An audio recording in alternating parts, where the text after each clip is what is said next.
O título desse livro, publicado pela editora Almedina de Coimbra, é Quem Precisa dos Direitos Humanos, Precariedade, Diferenças, Interculturalidades, e talvez um dos mais recentes e também bastante impactantes, Não Posso Ser Quem Somos, Identidades e Estratégias Políticas da Esquerda.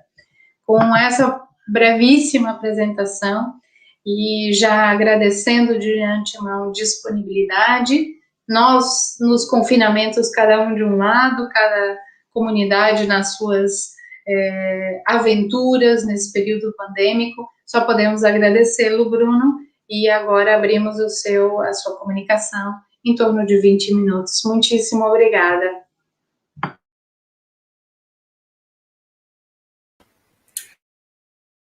Vanessa, estão me ouvindo?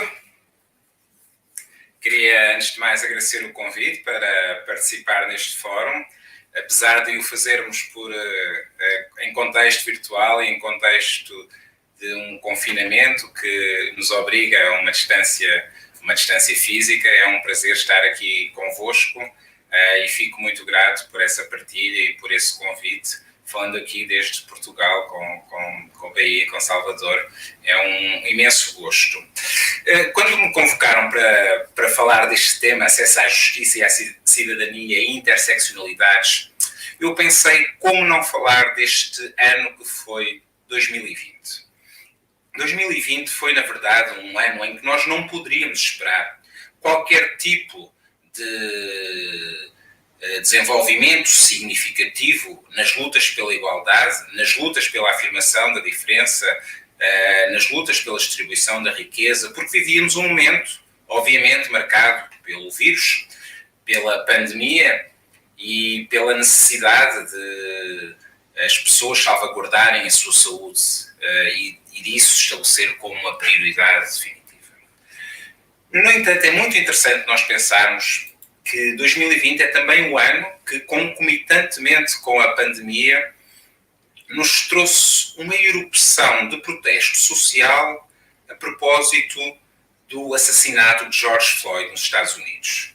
Tendo acontecido nos Estados Unidos, este evento teve uma repercussão internacional e veio a despoltar lutas antirracistas, anticoloniais, lutas pela memória e pelo derrube de estátuas de colonizadores, de escravagistas, luta pelo reconhecimento de minorias que foram vítimas de genocídios, que foram vítimas e que são vítimas da brutalidade policial. Estas lutas reverberaram pelo mundo a partir daquele evento que aconteceu no dia 5 de maio de 2020. Certamente todas e todos vós viram o vídeo em que nós vemos durante longos 8 minutos George Floyd a ser sufocado pelo joelho de um polícia, Derek Chauvin. Essas imagens circularam pelo mundo e o efeito que elas tiveram nos diferentes lugares, no Brasil, em Portugal, em Inglaterra, em muitos lugares do mundo, na África do Sul, são sem dúvida uma indicação de que existem lutas antirracistas no mundo que representam, que constituem, que significam uma luta pela dignidade e uma luta pela justiça. No fundo, uma luta pelo reconhecimento que existem injustiças históricas que se reproduzem nos nossos cotidianos, nas nossas vivências contemporâneas, enquanto formas de desumanização, por um lado, hierarquias do humano que definem quem é que tem o direito a ser humano, em termos de desigualdades sociais, de acesso aos recursos e às oportunidades nas sociedades em que vivemos, e certamente na exposição à violência, e à violência policial neste caso, como a história, como o evento macabro, cruel, que nós assistimos no vídeo de George Floyd nos mostra. Poderemos perguntar, e é uma pergunta que me parece bastante razoável, nós sabemos que eventos como aqueles que aconteceram com George Floyd acontecem em muitos lugares do mundo, todos os dias, às vezes várias vezes ao dia. Nós conhecemos, por exemplo, os números dos assassinatos de jovens negros no Brasil, sabemos o quanto é que essa violência sistémica, cotidiana, ininterrupta, afeta os corpos de negros e negras. Nós sabemos os números do encarceramento da população negra e afrodescendente em diferentes lugares do mundo, sobre-representados no sistema prisional. Mas porquê, então, que um evento decorrido em Minneapolis teve esta influência pelo mundo? Por que não outros rastilhos que pudessem, de facto, criar esta indignação, criar esta sede de justiça, poderíamos dizer? A verdade, e nós sabemos muito bem, é que se nós olharmos para o passado, todas as significativas lutas sociais que aconteceram pelo mundo, tendo contornos específicos, marcados por histórias nacionais, marcados por contextos que são, todos eles, muito particulares. Muitas daquelas lutas do passado que nós hoje olhamos, percebemos que elas também resultaram de movimentos transnacionais. Pensemos, por exemplo, desde logo, como é que a Revolução do Haiti, a única independência feita nas Américas, reivindicada não pelos descendentes dos colonizadores, mas pelos, neste caso, negros e negras escravizados e escravizadas, como é que essa independência, como é que essa luta contra a escravidão resultou também dos ventos que vieram da Revolução Francesa? Como é que a independência do Haiti criou, desde logo, noutros países em que os sistemas de escravidão se mantinham, criou um medo dos poderes estabelecidos? E como é que muita da forma da organização social se fez contra o medo de uma rebelião de escravizados e de escravizadas? E, portanto, os ventos da mudança sempre percorreram fronteiras, sempre atravessaram fronteiras. E deixem que vos lembre uma história mais recente. Eu sou português e sou cabo-verdiano, nasci em Portugal, e aqui, Portugal, sendo um império colonial, tendo sido um império colonial particularmente violento, como todos foram, mas fortemente implicado, por exemplo, no tráfico transatlântico de escravizados, tendo sido um império colonial que manteve os seus territórios coloniais até 1974, muito recentemente, ou seja, a minha mãe e a minha avó viveram num sistema colonial. Estes números, esta atualidade do colonialismo em Portugal é muito evidente, sobretudo na sua relação com Angola, Cabo Verde, Guiné, Moçambique, São Tomé, países que realmente lutaram numa guerra anticolonial contra o domínio português. E nessa guerra anticolonial emergiram algumas figuras que foram importantes. Na independência da Guiné-Bissau e Cabo Verde emergiu a figura de Amílcar Cabral. Amílcar Cabral, uma personagem que durante muito tempo viveu em Portugal, estudou em Portugal, mas a certa altura ele decidiu que ele tinha que fazer uma luta pela dignidade, que em nome da racialização da sua existência, estavam a viver subjugados sob um sistema colonial. E esse sistema colonial é muito interessante nós percebemos uma carta que Amílcar Cabral envia para a sua namorada da altura, e em que ele conta a história de como ele queria ir fazer uma luta anticolonial, e ele apontava 2 episódios que mexeram com a sua consciência anticolonial e antirracista. Um deles tinha sido exatamente o episódio de uma bailarina negra norte-americana que, estando no Brasil e indo atuar no Brasil, foi impedida de entrar num hotel. Conta também a história de um boxer norte-americano que passou pela mesma situação de humilhação. Pessoas que na altura eram figuras públicas, porque eram celebridades do mundo do espetáculo, mas quando saíam do palco, quando saíam do ringue de boxe, tornavam-se apenas negros e negras e, portanto, impossibilitados de circular nos espaços marcados pelo privilégio branco. E parece muito interessante nós vermos esta circulação de histórias. Como é que Amílcar Cabral, alguém que tinha uma identidade em Portugal, Guiné-Bissau e Cabo Verde, ao ouvir a história de uma norte-americana que foi injustiçada e exposta a uma ofensa racial, a um ato racista no Brasil, ele decide, ele utiliza essa indignação para fortalecer a sua ideia de que teria que comandar uma luta anticolonial na Guiné-Bissau. Portanto, as histórias circulam e elas sempre circularam e as revoluções sempre se fizeram assim. Amílcar Cabral, já agora informo para quem não saiba, acabou por ser assassinado um ano antes da independência da Guiné-Bissau e ficou reconhecido como um dos líderes mais determinados, não só do ponto de vista da organização social e militar, mas também dos seus discursos anticoloniais. Amílcar Cabral sempre dizia: a nossa luta não é contra o povo português, mas é contra o sistema colonial. É contra um sistema racista. É contra um sistema de exploração. E ele teve essa capacidade discursiva realmente de mostrar da urgência de produzirmos uma luta antirracista e anticolonial até à sua morte, em 1973.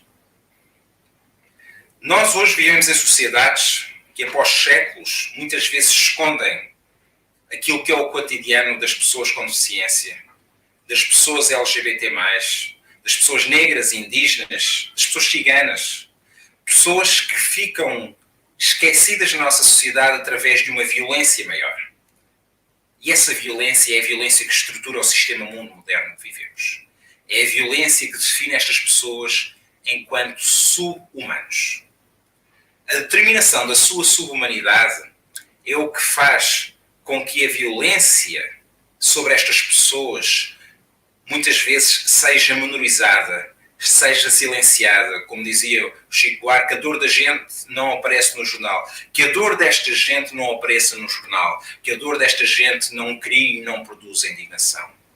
E nós sabemos que existem diferentes formas, realmente, de produzir exclusão, silenciamento, discriminação e a exposição à violência. Hoje em dia nós temos, nos desastres ambientais, e no Brasil vivemos Mariana, Brumadinho, uma forma muito óbvia de expressar o quanto a exposição à vulnerabilização é diferencial. Nós temos um sistema prisional, como eu vos dizia, e Angela Davis mostra muito bem, no caso norte-americano, mas no Brasil também, muitos autores têm mostrado, que é um sistema profundamente racializado.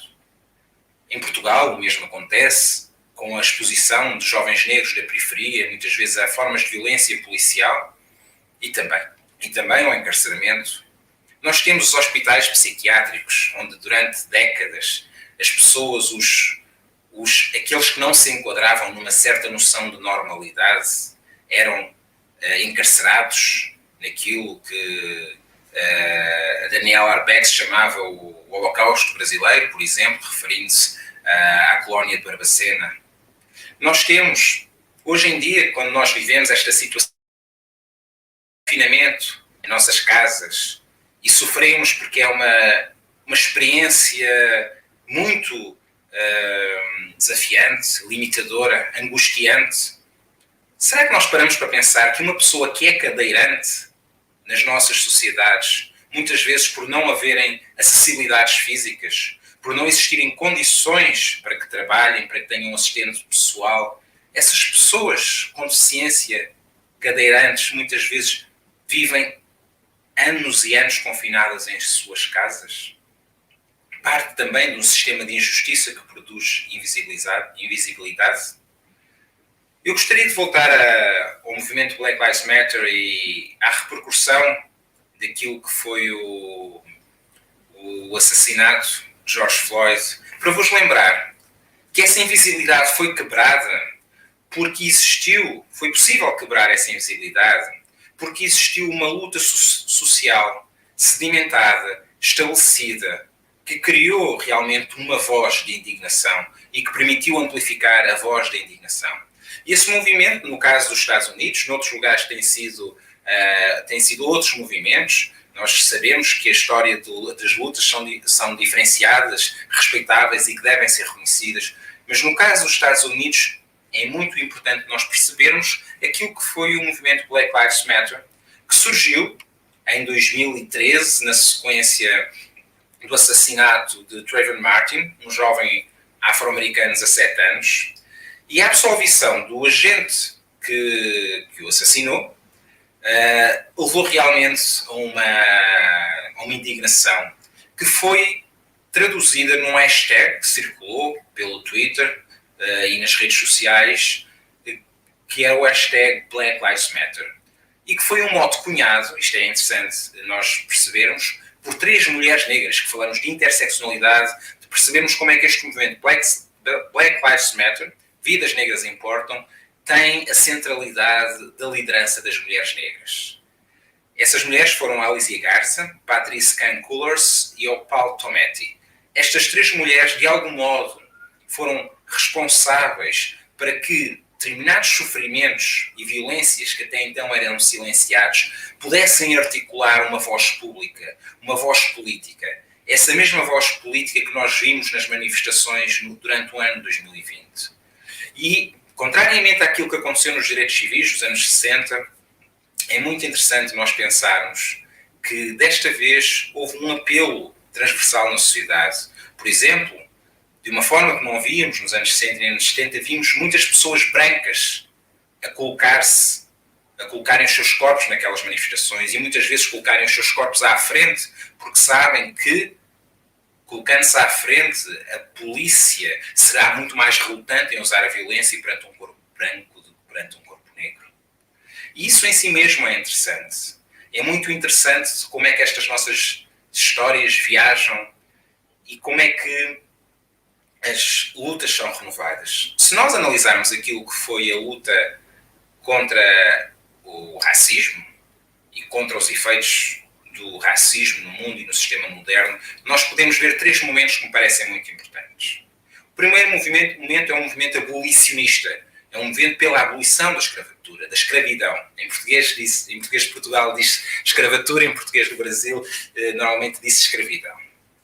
É muito interessante nós percebermos como é que este movimento abolicionista, ao contrário do que muitas vezes se conta, não foi um movimento feito por pessoas beneméritas que cederam direitos a outrem. Não foram princesas que deram liberdade a outrem. Foram lutas de séculos contra essa indignação e essa indignidade pelos escravizados. Nós temos no Brasil, Salvador, a revolta dos malés, momento crucial dessa reivindicação contra a indignidade e a injustiça da escravidão. Portanto, o movimento abolicionista, que tem o seu momento alto, como eu vos dizia, na independência do Haiti, é realmente um momento fulgurante nessa recusa da subhumanização dos corpos negros. O segundo momento, mais transnacional, e falo aqui de momentos que tiveram uma escala transnacional, o segundo momento será aquele que ocorreu nos anos 60 e anos 70 e que de alguma forma junta aquilo que foi a luta pelos direitos civis nos Estados Unidos, que teve uma grande repercussão mediática internacional, até pela centralidade mediática que o contexto americano tem no mundo, e as lutas anticoloniais que se fizeram em África e na Ásia. E essas lutas estiveram muitas vezes ligadas e muitas vezes se informaram. Um outro momento que é importante nós considerarmos, que teve muita repercussão mundial, foi a luta contra o apartheid na África do Sul. Essa luta, de facto, foi uma luta que mobilizou a opinião pública no contexto ocidental, uma luta transnacional que provocou boicotes, não sei, os mais novos conhecerão, mas aqueles de nós que viveram durante esse tempo lembrar-se-ão que havia algumas marcas de ténis que nós não comprávamos, havia porque tinham ou porque estavam de alguma forma implicadas com a África do Sul, alguns produtos que se recusavam. Então criou-se realmente um sistema, uma cultura transnacional e que aí o discurso dos direitos humanos foi muito forte, não tanto como nas lutas anticoloniais ou dos direitos civis, mas na luta contra o apartheid, sim. Esse seria um terceiro momento. E o que eu quero dizer é que 2020, porventura, que constitui, no contexto norte-americano, sem dúvida, o maior movimento de protesto da história dos Estados Unidos, eu creio que 2020 tem em si a semente, assim essa semente seja fertilizada e reverbera, de um quarto momento de uma erupção de uma luta anticolonial, antirracista, que possa realmente cumprir uma justiça que há muito tempo vem sendo adiada. A justiça daqueles que, tendo sido escravizados ou sendo descendentes daqueles que foram colonizados e escravizadas, reclamam para si o direito a serem humanos e reclamam para si o direito em viver em sociedades em que não são tratados como menos pessoas. E esta luta, que é uma luta que permanece, enquanto estas injustiças permanecem também connosco, essa luta quer dizer muito não apenas acerca de violências específicas, mas quer dizer muito acerca da modernidade social, política e epistémica em que nós vivemos. Em Portugal, no Brasil, no contexto africano.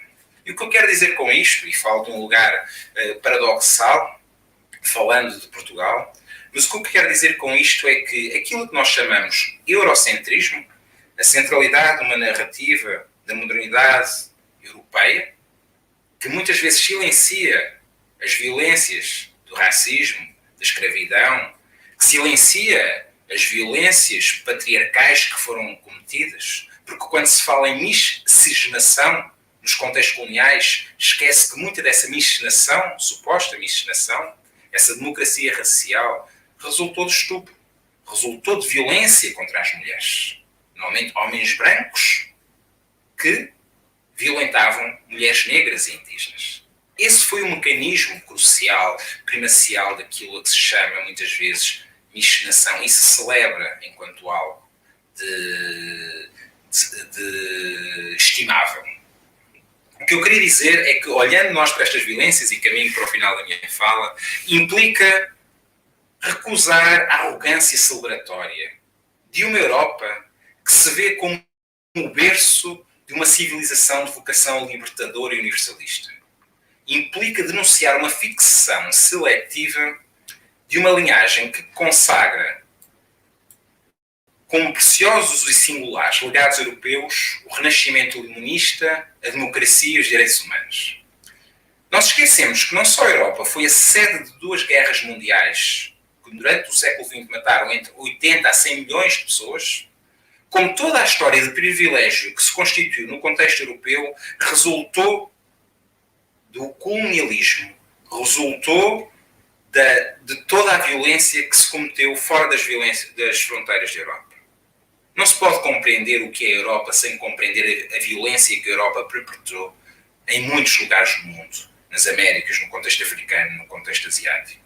E, portanto, a ideia de Europa temos que a pensar não enquanto o lugar de onde vem o conhecimento que circula em todas as universidades pelo mundo, como muitas vezes acontece, mas a ideia de Europa temos que percebê-la enquanto ligada ao colonialismo, ao racismo, à escravidão, à pilhagem, à mestiçagem pelo estupro, ao desenfreado extrativismo dos recursos naturais e ao genocídio e apagamento de línguas e saberes. Esta é a ideia da Europa que nós devemos inscrever e temos que criar, sim, uma narrativa não eurocêntrica, uma narrativa sobre a memória que seja uma memória anticolonial, uma narrativa sobre a história que representa a descolonização da memória e que nos traga outras ancestralidades, as ancestralidades do povo negro que atravessou o Atlântico, as ancestralidades afrodescendentes e indígenas que resistem até hoje contra todas as formas de violência, contra todas as tentativas de genocídio que foram perpetradas por missionários, pelo agronegócio hoje em dia, como nós vemos, e que hoje permanecem. Quando perguntavam ao Ailton Krenak o que é que ele achava do bolsonarismo, ele dizia: eu estou com medo dos brancos, porque nós estamos há 500 anos a resistir. E se nós sobrevivemos a tanto, vamos sobreviver também a isto. E queria terminar, e caminhando para o fim da minha comunicação, com as palavras de um xamã indígena, Davi Kopenawa. Um xamã Yanomami e também um ativista célebre e reconhecido pelos direitos dos povos indígenas. E ele dizia Contam os brancos que um português disse ter descoberto o Brasil há muito tempo. Pensam mesmo até hoje, e estou a citar, que ele foi o primeiro a ver a nossa terra. Mas esse pensamento, diz David Copenhague, é um pensamento cheio de esquecimento. E, portanto, eu queria reter esta frase de David Copenhague. Como o nosso pensamento e o pensamento que nós produzimos a partir das universidades, dos lugares em que falamos sobre democracia, falamos sobre justiça, é um pensamento cheio de esquecimento em relação àquilo que foi uma longa história colonial, que nós temos que revisitar para recusar e que nós temos que revisitar para transformar o nosso presente. Termino apenas dizendo que as lutas pelo presente são lutas pela justiça social, que têm que transportar consigo as memórias, os corpos, as violências, os gritos e os murmúrios daqueles que nunca aceitaram ser tratados como menos humanos. Muito obrigado. Bruno, muitíssimo obrigada, uma fala pontual, e aqui fico muito à vontade, entre a antropologia e a história temos muita coisa a fazer, não só vasculhar as memórias, as histórias, mas sobretudo lembrar todos os dias, frequentemente, fazer com que pela educação nós dois no ensino superior, mas nas instâncias que nós estamos, não há possível um mundo melhor sem resgatar, sem conhecer, sem escavar tudo aquilo que já foi vivido para não ser repetido, mas especialmente para não deixarmos situações cada vez mais dramáticas entre estados e regimes totalitários, desmemoriados ou bestializados. O José Murilo de Carvalho, também investigador brasileiro, escreveu uma obra belíssima sobre isso.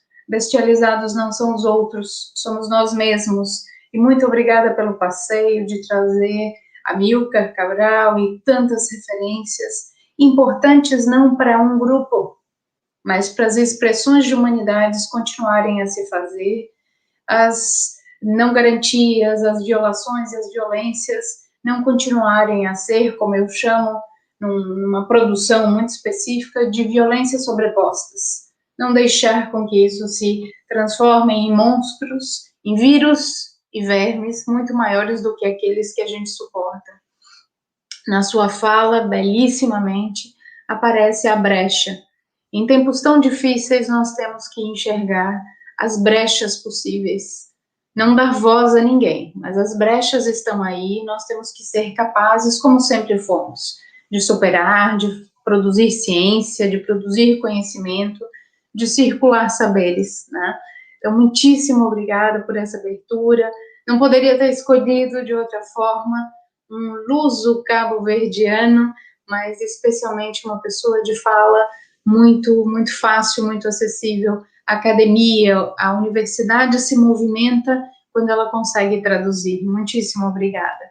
Agora abro uma sessão justamente com duas representantes do sistema de justiça, aqui professora Alessandra, que também está me acompanhando por trás, já ela entra, mas é com uma grande alegria a composição dessa reunião de pessoas potentes, pessoas muito engajadas, militantes, mas sobretudo estudiosas.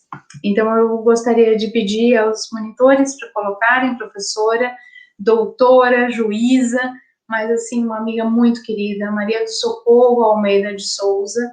É com realmente uma imensa alegria, já partilhamos tantas aventuras em lados diferentes. Pronto, agora ela está na tela, fico mais contente. Dividindo mesmo, parede a parede, janelinhas. Doutor em Direitos Humanos pela Universidade de Salamanca, onde nós tivemos, acho que, muito mais convívio lá do que do lado de cá, do Atlântico. Juíza do Tribunal Regional do Trabalho, da 16ª Região, TRT Maranhão. Eu sempre brinco que ao apresentá-la eu tenho que ler e estar muito atenta, porque entre o Piauí e o Maranhão, ela está em todo esse Nordeste, eu digo assim, é um exemplo de militância regional muito forte. A juíza, então, Socorro Almeida traz uma experiência muito interessante do ponto de vista acadêmico, mas da prática jurídica, da promoção e acesso à justiça, sobretudo com algumas categorias, e eu sei que é a paixão e a definição de vida, trabalho, infâncias e juventudes. Investigadora integrada ao grupo de pesquisa Cultura, Direito e Sociedade da Universidade Federal do Maranhão. Eu digo que nós temos muito mais amigos e amigas e convivências do que nós mesmos imaginamos. Então, entre o Maranhão, ali também na universidade, estamos sempre pertinho.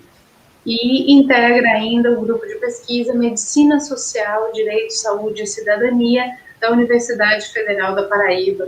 Como eu disse, além de ser internacional, é uma defensora das causas desse Nordeste tão diverso, tão desigual, mas tão criativo e tão militante. Membro da Comissão de Erradicação do Trabalho Escravo e do Combate ao Trabalho Infantil e Estímulo à Aprendizagem do TRT.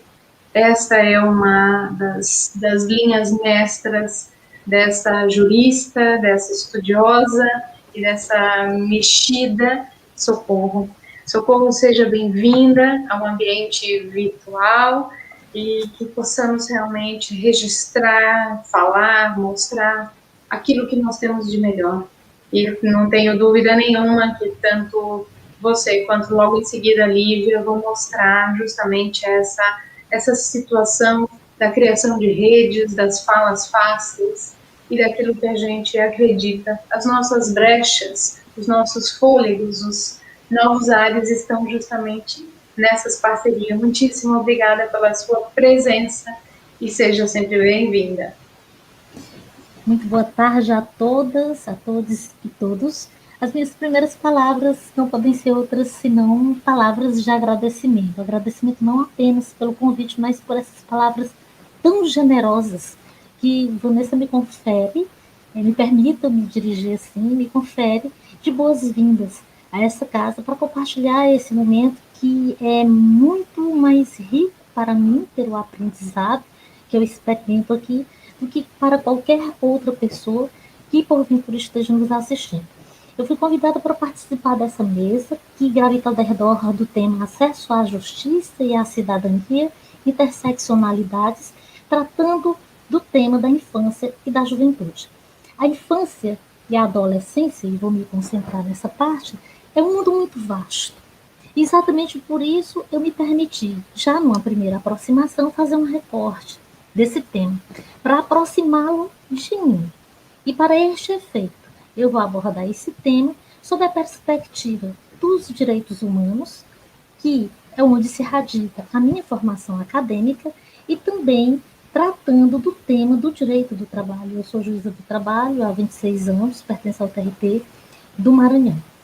Bem, desse ponto de vista, eu demarco, já nesse primeiro momento, que eu vou tratar do trabalho de crianças e adolescentes, ou trabalho infantil, que é a terminologia que a gente usa nos diplomas internacionais.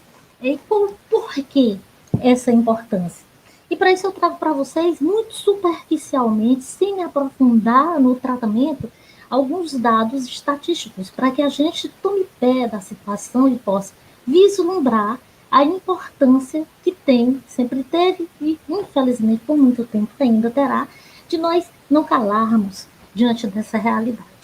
A nossa última pesquisa, PNAD, que colheu os dados em 2019, finalmente, nesse tocante, foi publicada em dezembro de 2020, nos demonstra que há ainda no Brasil hoje mais de 1.800.000 crianças e adolescentes que se dedicam ao trabalho produtivo. Desses, mais de 66% são meninos e 33%, em torno de 33%, são meninas.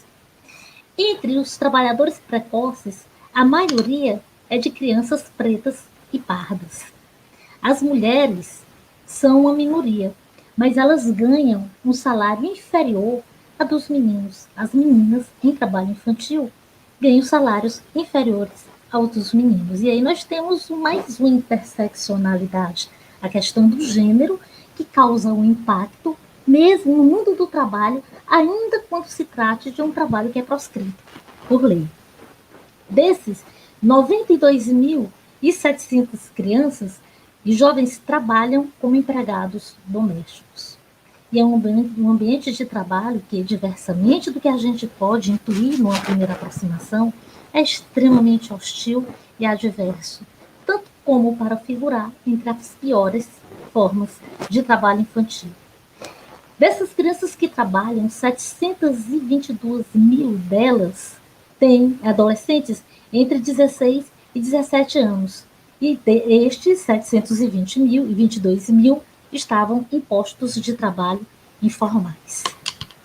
Para além disso, em 2019, havia 706 mil pessoas entre 5 e 17 anos que estavam trabalhando em atividades consideradas perigosas. Isso nos dá uma primeira aproximação do panorama que nós temos em matéria de trabalho de crianças e adolescentes no Brasil. Mas eu faço uma pontuação acerca dessa estatística. Essa estatística só computa o trabalho de pessoas de 5 a 17 anos. E ignora uma circunstância que é fática, que é real e que nós não podemos negar, portanto, de que há crianças com menos de 5 anos cujo labor é utilizado produtivamente, empregado em uma atividade econômica. Essa estatística também, ela sofreu uma alteração na metodologia dela com relação a que foi elaborada imediatamente antes para catalogar como submetidos a trabalho infantil proscrito apenas aquelas pessoas que trabalham, tirar deste rol as pessoas que trabalham para comprar suas coisas, para prover suas demandas de consumo. Então, na realidade, no plano da realidade, nós temos muito mais do que nos demonstram as estatísticas do universo de crianças e de adolescentes que se dedicam ao trabalho. E, se para muitos de nós que estamos aqui nesse momento hoje, parece muito claro que essa é uma modalidade de trabalho que não deve existir, eu devo lhes dar uma má notícia. Isso não chega a ser um consenso. Muito pelo contrário. Não são poucas, não são isoladas e tampouco são inaudíveis as vozes que suscitam e defendem com muito, mas com muita convicção, argumentos favoráveis à utilização do trabalho de crianças e adolescentes. De novo, é importante a gente dizer que esse trabalho de crianças e adolescentes contra o qual nós nos insurgimos, não diz respeito a esse trabalho que uma criança ou um adolescente faz aprendendo a cuidar de si próprio, aprendendo a fazer o seu alimento, a cuidar de sua roupa, a arrumar os seus brinquedos. É o trabalho em que a força física e intelectual em proporções variáveis daquele indivíduo, infante ou adolescente, é utilizado em esquema produtivo. E que argumentos são esses que essas pessoas conseguem erigir a favor do trabalho de crianças e adolescentes? Muito se diz que o trabalho dignifica a criança.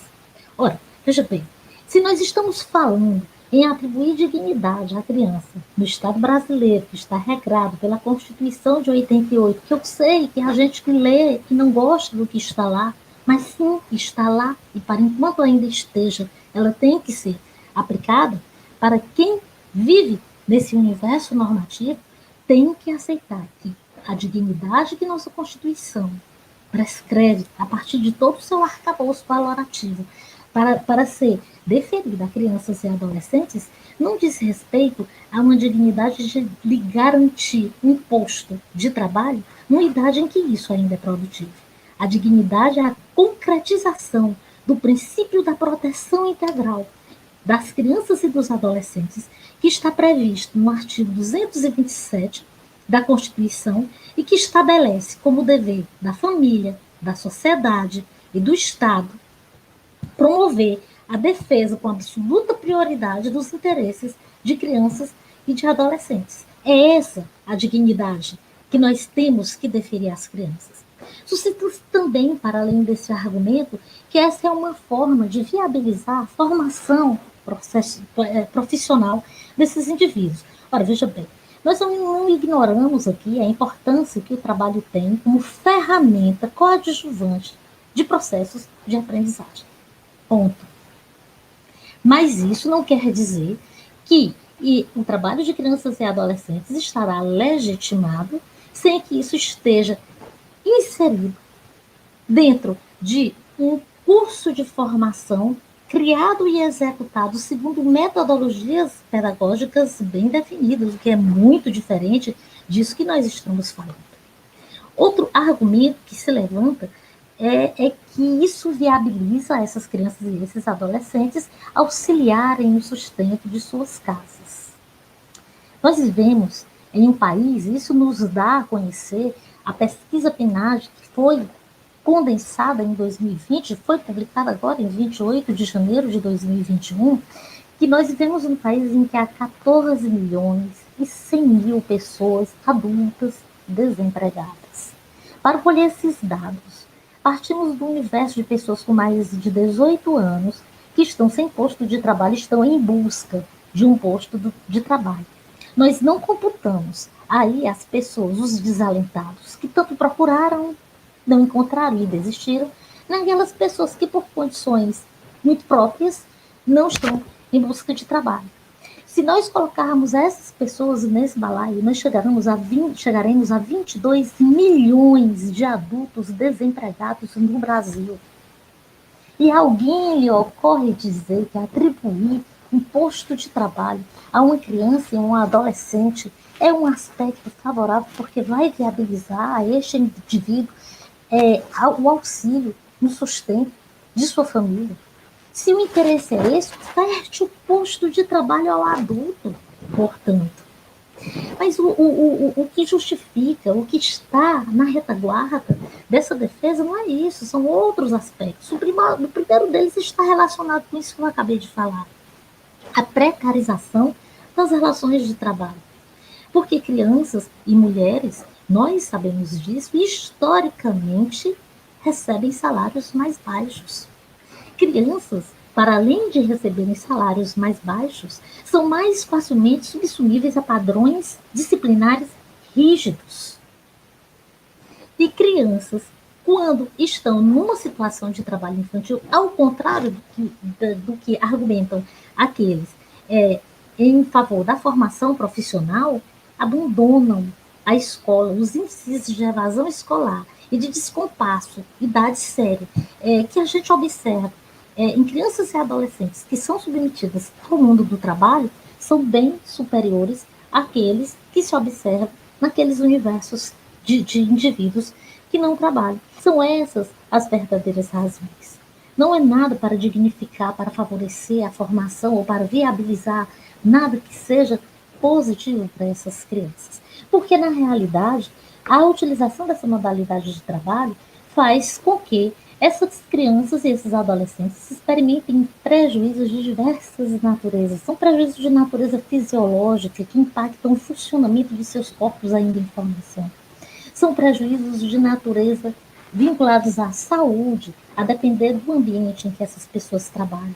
São prejuízos vinculados aos riscos no ambiente de trabalho que resvalam em acidentes de trabalho que são subnotificados no Brasil.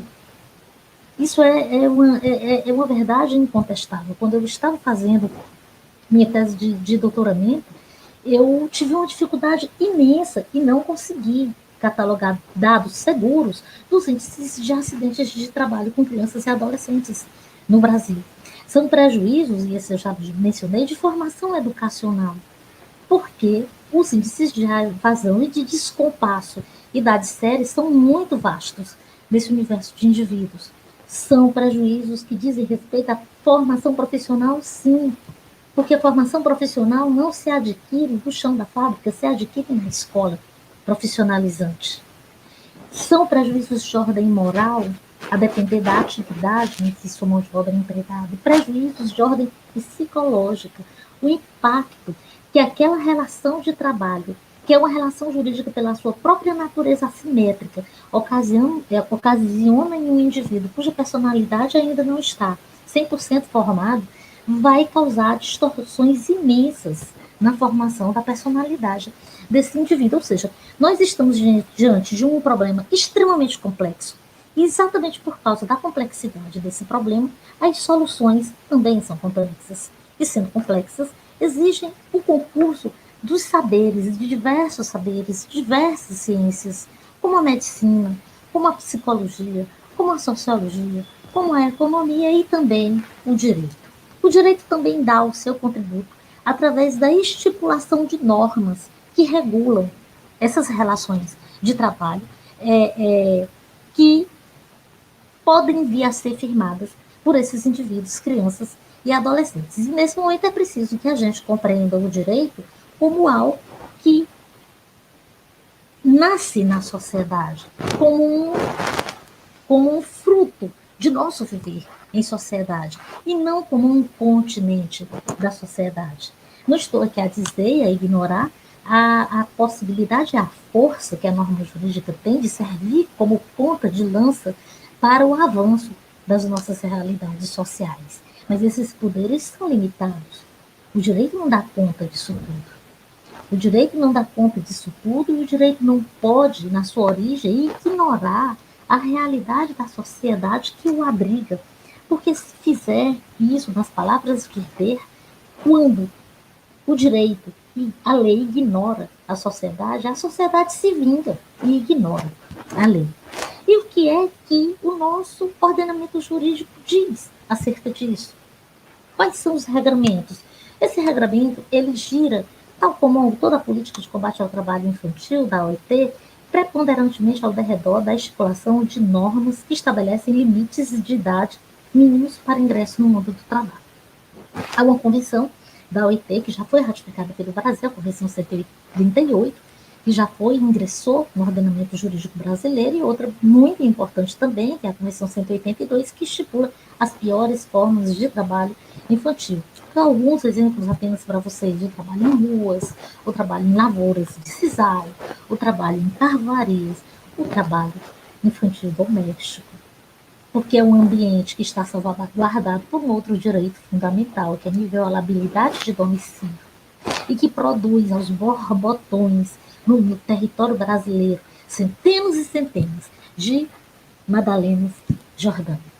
Em caso que basta que eu diga o nome, seguramente todos saberão do que eu estou falando nesse momento.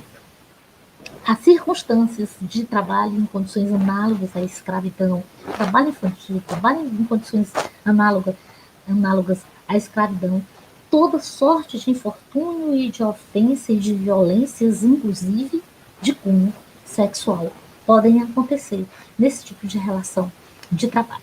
Pois bem, é isso o que estipulamos normas mínimas. A idade mínima é 16 anos, salvo na condição de aprendiz, a partir dos 14 anos. E temos um arcabouço de garantias. E eu quero pensar, porque meu tempo já está se finalizando, como uma das mais importantes garantias, o direito de acesso ao judiciário.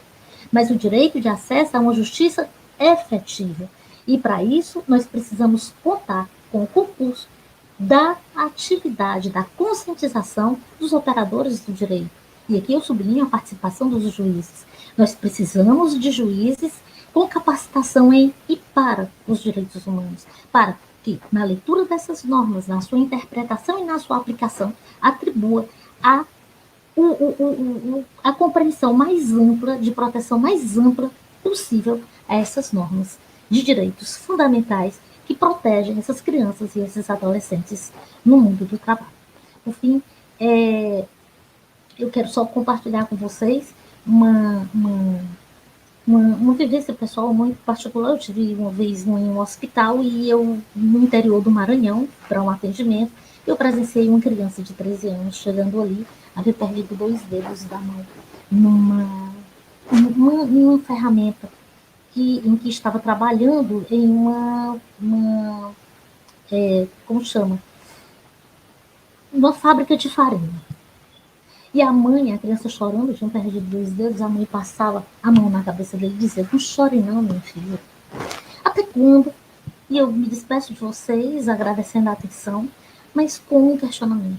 Até quando? Como é possível que nós toleremos que isso siga acontecendo até hoje e mais adiante? somos nós que temos que levantar a voz, que temos que levantar a mão e temos que dar passos no sentido de avançar nesse sentido. Eu quero agradecer a oportunidade de compartilhar e de tentar trazer o meu contributo e conduzir todos nós a reflexões nesse sentido. Muito obrigada, professora Vanessa, obrigada a todos que nos assistem. Boa tarde. Socorro, não, como eu disse, é uma grande alegria, apesar de duríssimo. É um paradoxo, é um dilema, é uma crise existencial e humanitária. Ouvirmos vocês três é uma responsabilidade muito grande. São pessoas que, independente da formação, decidiram que seguiriam por um caminho que é dos mais duros, porque falar, revelar, descrever, como eu disse, escavar as violações, as violências, não é tão simples. E aqui eu faço só uma menção rápida. Imaginem, e por favor, já que ela deixou o questionamento em aberto, uma juíza vasculhar, escavar, pegar assim todos os detalhes e não achar. É porque não existe? Eu, como disse, quem conhece bem a realidade brasileira especificamente, mas do Nordeste, esses interiores, essas mulheres, essas crianças que a gente consegue nomear, Socorro, isto não pode parar. Não é uma militância simplesmente para levantar bandeiras pessoais, são bandeiras coletivas de fortes dores coletivas, daquilo que nós ainda não conseguimos superar. E como eu disse, faço aqui uma menção, toda vez que eu encontro com a Socorro, eu lembro de um colega, amigo, já falecido, que foi também um grande investigador da área do judiciário, mas um especialista no trabalho escravo, no norte, na região norte, que é o Helder Lisboa. Então, aqui eu faço uma homenagem pensando quantas pessoas decidiram que a vida seria diferente se continuássemos a levantar bandeiras desfraudadas, mas que as nossas ações cotidianas, na educação, no campo da justiça, ou onde estivéssemos, onde estivermos, tem que ser por um mundo um pouco menos injusto. Então, sua fala impressiona, tem vários comentários, já a gente volta a isso, com uma missão cumprida, não, mas com o convite de continuarmos nos retroalimentando, nos falando, abrindo diálogos em outras conversas para que isso realmente ganhe as dimensões que tem que ser. Não podem ser letras mortas, letras jurídicas que ficam no papel e que de vez em quando são jogadas fora, com muita frequência. Elas têm que ser praticadas, lembradas e colocadas todos os dias, sem exceção, nas nossas ações. Muitíssimo obrigada, vou passar agora, vou pedir para fazer uma troca, né? Lívia, eu chamo ela assim porque, afinal de contas, ela já esteve em tantas aulas, em tantas conferências, continua a brilhantar. Olha, os turbantes e os cabelos já dizem muito sobre o que nós vamos escutar. Esses três trazem os engajamentos, as implicações de corpo, de alma, de espírito, mas de decisão de vida. Então, apresentar Lívia é sempre uma grande responsabilidade, porque também tem um currículo vastíssimo, uma experiência, mas Lívia Maria Santana e Santana Vaz, antes de mais nada, é mulher negra, e já ela vai falar sobre isso. Eu não gosto de apresentá-la, porque acho que sempre todos os títulos são pouco, mas quando eu digo que Lívia é uma mulher negra, já diz tudo. Promotora de Justiça, integrada ao Ministério Público do Estado da Bahia, onde nós partilhamos tantas boas aventuras e grandes encrencas também, herdeira dessa nossa UFBA. Ela fez um mestrado em Direito Público, portanto, não chamaria de filha, mas é uma herdeira, e uma promotora de justiça dentro da própria UFBA, todas as vezes que ela entra em ambiente virtual ou presencial. Doutoranda em Ciências Jurídico-Políticas pela Faculdade de Direito da Universidade de Lisboa, coordenadora do Grupo de Atuação Especial de Proteção dos Direitos Humanos e Combate à Discriminação, e ex-coordenadora do Grupo de Atuação Especial em Defesa da Mulher e da População LGBT, dentro também do Ministério Público. Das parcerias, dos anos que nós dividimos, salas, salões e auditórios, Lívia tem um destaque impressionante em relação à sua promotoria, né, que é o combate ao racismo e à intolerância religiosa, portanto, desde 2015, com atividades, com uma intensidade, com uma produção que também diz que não são só as brechas, nós temos que continuar formando todos os dias, e eu tenho certeza que ela faz isso todos os dias, de manhã, de tarde, de noite, e quando sonha e dorme, quando possível. Foi uma das responsáveis, e aí está um destaque da sua atuação, o aplicativo Mapa do Racismo, vinculado ao MP Bahia também, e coordenadora do grupo de trabalho de enfrentamento ao racismo e respeito à diversidade ética e cultural da Comissão de Defesa dos Direitos Fundamentais do Conselho Nacional do Ministério Público.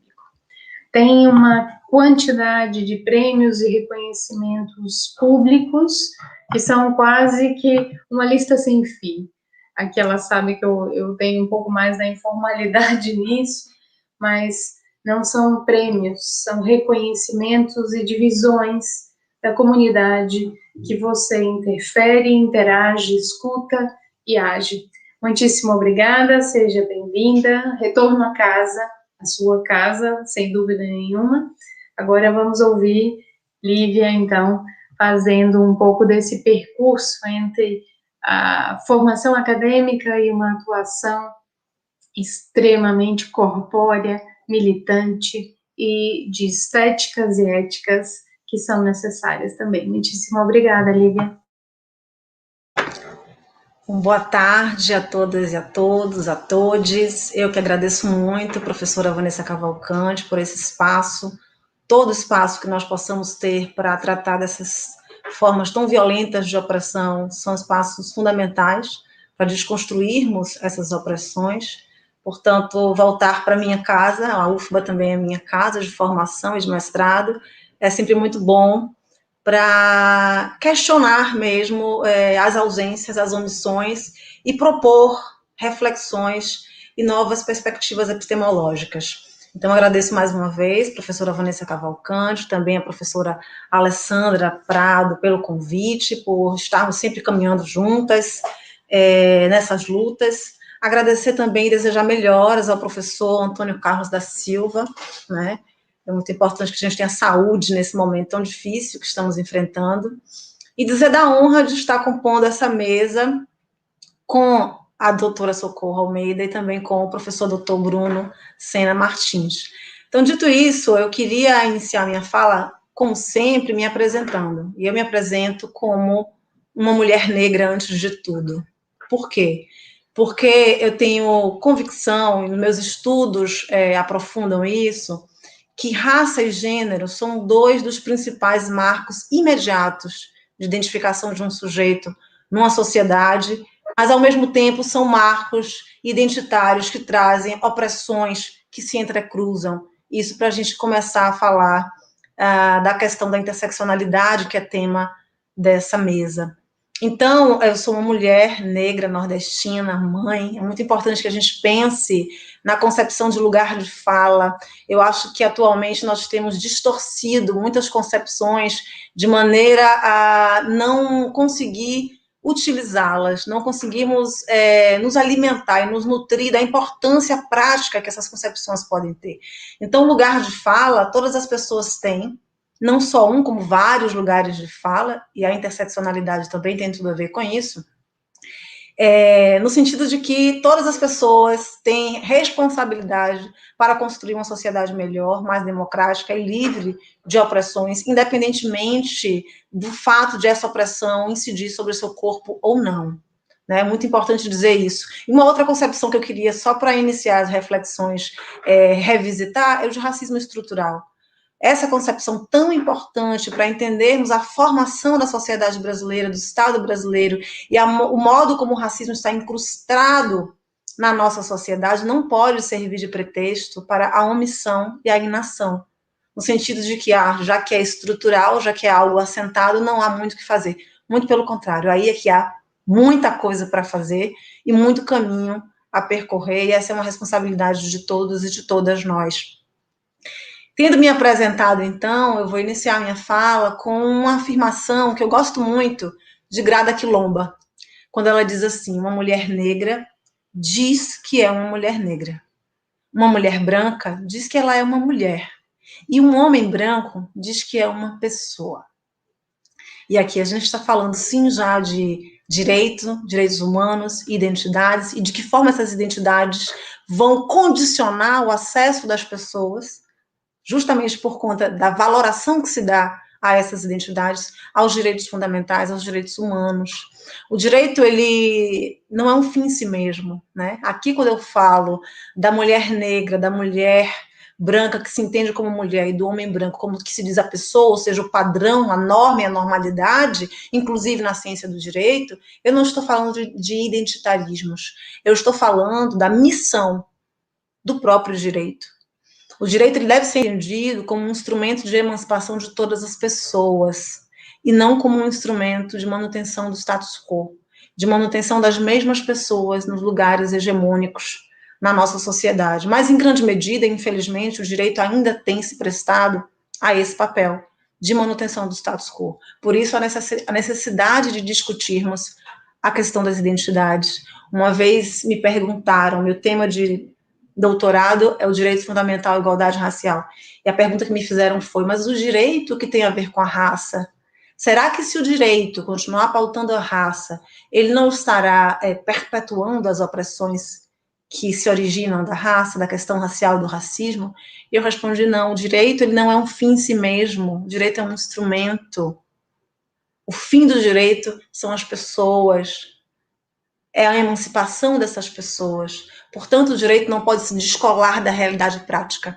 E se na prática fatores como raça, gênero, sexo, orientação sexual, geração, a idade, né, a questão do capacitismo também, da eficiência física, essas questões todas, enquanto elas continuarem sendo fatores que obstaculizam, que trazem obstáculos para que as pessoas acessem direitos fundamentais com igualdade, o direito deve continuar pautando essas questões para promover igualdade. Então, é fundamental que nós tenhamos esse olhar interseccional na ciência do direito para podermos promover efetivamente justiça, né? E essa ideia de interseccionalidade associada à justiça clama justamente por uma justiça una.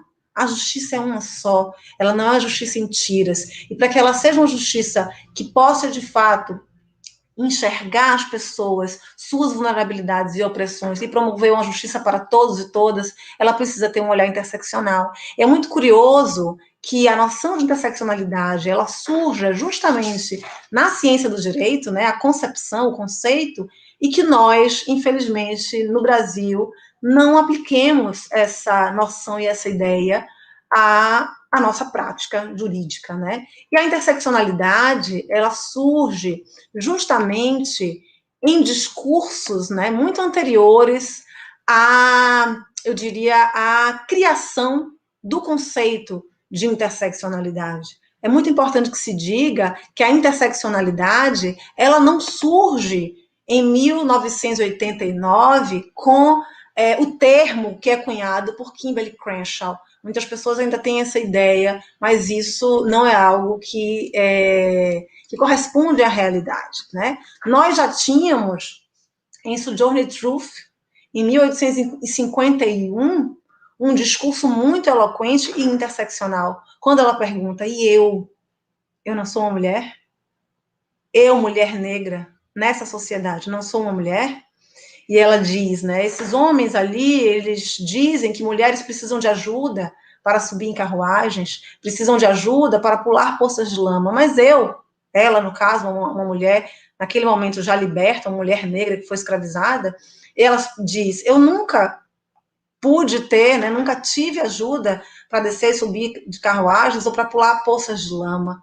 E eu não sou uma mulher?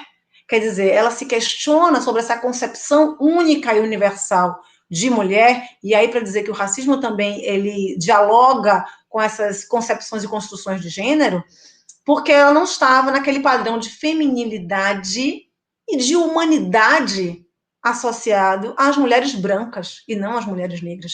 Então, um grande contributo do feminismo negro é justamente questionar essa seleção de opressões, né? Porque um movimento social emancipatório, né, um movimento político ideológico emancipatório, ele precisa observar não apenas as opressões que subjugam as pessoas que supostamente estão à frente daquele movimento, mas as opressões que afligem outros grupos vulnerabilizados na nossa sociedade. Então, Sojourner Truth, ela é uma grande precursora, digamos assim, dessa discussão interseccional. Lélia Gonzalez, no Brasil, embora também não tenha cunhado o termo, já discutia antes de Kimberly Crenshaw a questão interseccional, especialmente no seu texto Racismo e Sexismo na Cultura Brasileira, quando ela coloca a figura da ama de leite, ela coloca a figura da empregada doméstica e coloca a figura da mulata do carnaval, a mulata tipo exportação, para explicar como essas vulnerabilidades se entrecruzam para criar vulnerabilidades muito específicas em relação a corpos negros femininos. Só em 1989 é que Kimberly Crenshaw vai cunhar esse termo interseccionalidade.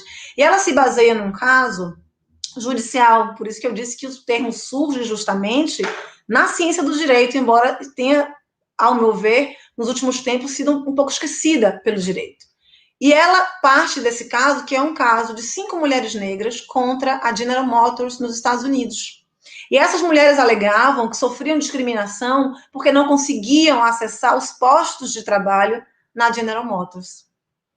E então, a justiça naquele período nos Estados Unidos, como a nossa ainda nos dias de hoje, com essa visão, né, dicotômica, sectária, heterossexual, ainda muito sexista, né, brancocêntrica, eurocêntrica e androcêntrica, responde do seguinte modo: não, mas a General Motors possui trabalhadores negros. Mas esses trabalhadores negros eram homens negros que trabalhavam na montagem da empresa. E a justiça conclui também: ora, não há discriminação no caso concreto, porque a General Motors também contrata mulheres. Mas essas mulheres eram mulheres brancas que trabalhavam na administração da empresa. Portanto, mulheres negras, por essa opressão interseccional entrecruzada, elas não conseguiam acessar esses postos de trabalho.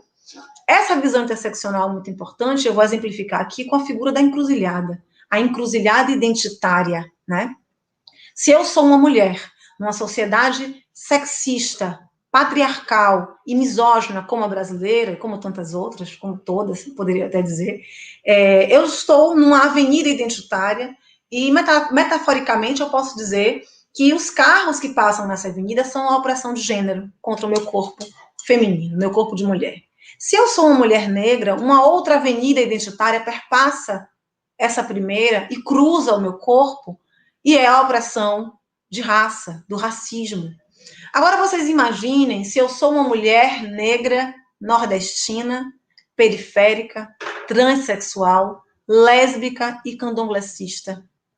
Quantas avenidas identitárias não perpassam esse corpo para produzir vulnerabilidades e que não são autônomas, são imbricadas, de maneira que não há como separar essas essências identitárias e que precisam ser observadas pelos poderes públicos.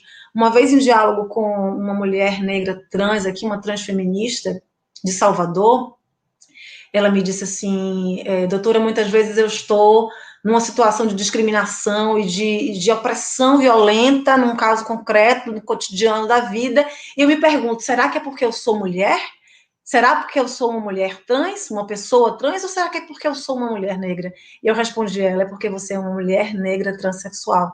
Porque nós não podemos dividir nossas identidades, e todas elas contam no momento da opressão, e todas elas precisam contar no momento de produzir políticas públicas e de pensar acesso a direitos fundamentais. Aqui eu vou trazer 2 exemplos de importância da visão interseccional, um em relação à violência contra a mulher, violência doméstica e familiar em especial, e a segunda em relação ao poder político. Então, primeiro, nós temos a Lei Maria da Penha, que é uma lei de fundamental importância no enfrentamento à violência doméstica e familiar, uma lei que veio de um reconhecimento internacional, de uma necessidade de se pautar isso na legislação brasileira e no sistema de justiça, mas que, segundo dados estatísticos de pesquisas muito importantes, como, por exemplo, o Atlas da Violência, não tem conseguido contemplar mulheres negras do mesmo modo que contempla mulheres brancas. E por que eu digo isso? Porque em períodos de 10 anos, sempre há o aumento dos feminicídios de mulheres negras e a redução dos feminicídios de mulheres brancas. O que acontece, então, com a Lei Maria da Penha, uma lei supostamente universal, que não consegue atender da mesma forma, com a mesma intensidade, com igualdade, mulheres negras? Essa é uma reflexão interseccional que precisa estar no sistema de justiça, sob pena de continuarmos perpetuando e reproduzindo pelo sistema de justiça essas formas de opressão. E o segundo exemplo que eu queria dar da importância de uma visão interseccional, e aqui partindo ainda de uma análise em relação à mulher negra, é em relação ao poder político. O poder político é um poder estratégico de mudança e transformação da realidade social, de implementação de políticas públicas. E aí nós temos que pensar que nós temos cotas para mulheres, cotas de gênero no Brasil, desde a década de 90. Mas essas cotas, elas têm, na prática, atendido a mulheres brancas também. Por quê? Porque num país racista como o nosso, para os partidos políticos, as mulheres brancas são mais votáveis. Portanto, eles investem esses 30% de candidatura feminina em mulheres brancas e não em mulheres negras. Então, essa visão interseccional é fundamental. E partindo para a parte final da minha fala, que eu não quero me alongar e quero estar aqui com vocês em debate também, eu diria que hoje nós temos uma realidade de necropolítica antinegra muito importante no Brasil, que precisa ser observada. O professor Bruno falou aqui do acontecimento, que eu digo tragédia, assassinato mesmo, para nominar, do George Floyd, que gerou uma comoção internacional. Eu me pergunto por que essa comoção só vem com o assassinato do George Floyd, quando no Brasil nós temos um jovem negro assassinado a cada 23 minutos. Nós naturalizamos a morte negra. Nós naturalizamos o tombo do corpo negro no Brasil. É natural, né? Natural para um país que teve quase 400 anos de escravização, para um país que tem uma necropolítica, e aqui enxergando a necropolítica não apenas como a morte biológica, mas como as diversas formas de interrupção das potencialidades das pessoas negras de se desenvolverem, se emanciparem, né? E de serem participantes ativos e ativas dessa comunidade política. Portanto, a necropolítica ela não vai se limitar ao genocídio da juventude negra, mas ela vai também abranger o encarceramento em massa, também mencionado pelo professor Bruno aqui, e vai envolver o epistemicídio. E aí, para finalizar a minha fala, eu quero trazer algumas reflexões e provocações a respeito do epistemicídio na ciência do direito. O epistemicídio, que é o assassinato dos saberes, né, a desconsideração, a tentativa de apagamento de saberes outros, que não aqueles saberes eurocêntricos, supostamente fundados na razão moderna, e que trazem um apagamento e trazem um empobrecimento dos nossos conhecimentos, nós, brasileiros, que temos um conhecimento único no mundo inteiro, que é o nosso panteão afro-ameríndio, que é único de fato. Então, esse epistemicídio na ciência do direito se revela quando nós nos centramos ainda numa razão moderna que desconsidera esses saberes. Uma razão moderna fundada numa lógica cartesiana do penso, logo existo. Quando eu digo penso, logo existo, existe uma conjugação verbal aqui, é eu penso, logo eu existo. E isso quer dizer que pessoas que não pensam conforme essa lógica moderna, da razão moderna, elas não são dignas de existência. E essas pessoas negras, ao mesmo tempo em que essa razão moderna se desenvolvia, eram escravizadas, coisificadas, subhumanizadas. Então, a minha pergunta final, as minhas perguntas finais, que são breves, para que possamos pensar novas epistemologias com base no nosso panteão único, que é o nosso panteão afro-ameríndio, eu deixo aqui questionamentos relacionados ao que alguns têm chamado de orixalidade. Esse epistemicídio jurídico, ele nos torna incapazes de conhecer, né, o porquê que essa seletividade racial se aplica também às teorias e práticas. E aí eu pergunto, o que nos faz contemplar uma deusa da justiça grega, a Têmis, diante do tão poderoso arquétipo de Oiá, que é a orixá síntese mítica da luta das mulheres negras por liberdade e dignidade nesse país?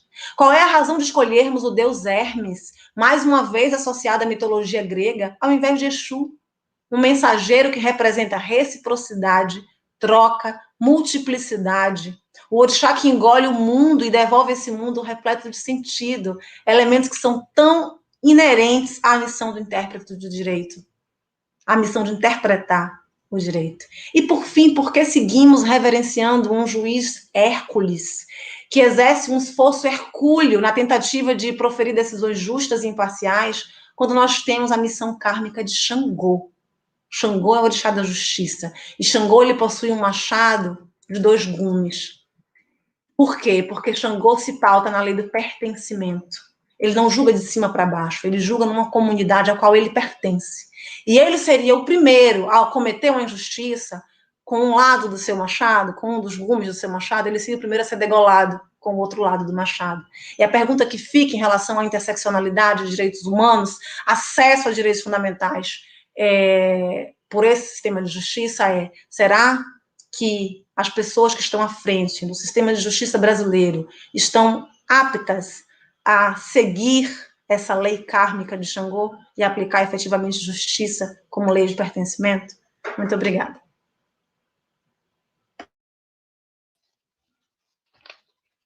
Minhas palmas para os 3, agradecendo a presença de cada um, a cada fala, que nos toca muito, que nos faz refletir sobre questões urgentes. Muito obrigada, doutora Socorro Almeida, ao investigador e professor Bruno Sena Martins, a doutora Lívia Santana Vaz, promotora de justiça, dizer que as falas se cruzam e que precisamos desses olhares por fora e por dentro do sistema de justiça. Isso que a doutora Lívia traz aqui ao final é muito importante. Precisamos de novos olhares dentro desse sistema de justiça. E temos aqui 2 mulheres negras representantes desses novos olhares que nos fazem refletir sobre isso. Me lembrou também o texto de Dina Alves, Rés Negras, Juízes Brancos, que vai tratar da questão da condenação de mulheres, enfim, e ela faz uma análise por dentro desse sistema, quem é que está condenando essas mulheres. Enfim, então, agradecer a Jean e me ajuda aqui, Vanessa. É que Jean é quem está mais conversando aqui com a gente, Astrid. Muito obrigada, Jean e Astrid, pelo apoio aqui. Um forte abraço ao querido colega e amigo Antônio Carlos. Estamos aqui na torcida por sua pronta recuperação. Saúde a todos, a todas. E vamos juntos superar esse momento.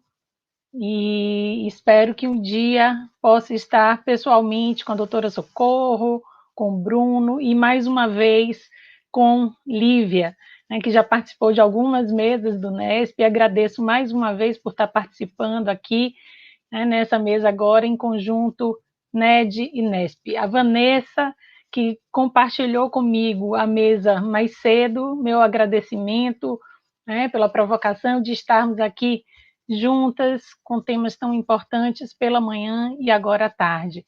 Muito obrigada. Peço a todas e todos que fiquem aqui.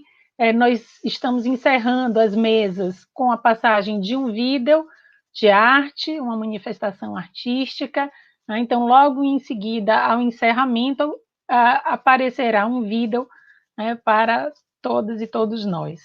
Muitíssimo obrigado pela presença. Doutora Socorro, tinha uma pergunta aqui para a senhora, mas infelizmente o tempo se acabou. Enfim, a pergunta era quais os impactos da PEC 95 na situação de trabalho infantil no Nordeste. Então, enfim, uma pergunta que demandaria aí algum tempo. Agradecemos às pessoas que assistiram e acompanharam e pedimos desculpa por não termos mais tempo de colocar, de respondermos, enfim, ao questionamento. Muitíssimo obrigada a todos e a todas, e até uma próxima oportunidade.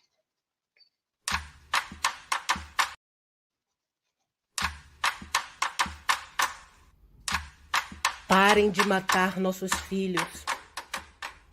Parem de nos negar um futuro. Parem de matar os nossos filhos. Parem! Toda mãe que chora, cada órfã, cada viúva, todo viúvo são alvos dessas balas. Elas são mísseis programados para a cor, gênero e localização certos. E acertam. Acertam elas que parem. Acertam eles que amam. Acertam elas que choram. Parem! Parem! Parem! A negrura da minha pele é história. Ela veio muito antes de vocês e vos sucederão. A negrura da minha pele é berço do mundo. Ela está dentro de tudo, até de vocês. Não fuja de mim. Não adianta me exterminar. Eu não morro. Cada corpo negro que cai ergue dezenas de cabeças, cerra milhares de punhos, ecoa milhões de vozes. Parem de matar nossos filhos. Enquanto quem pede é o amor, a sensatez, a união. Pois das águas calmas também virão tsunamis. Das brisas erguerão furacões. Dos raios virão lanças. Parem. Parem. A negrura da minha pele é ancestral da natureza. Parem de matar nossos filhos.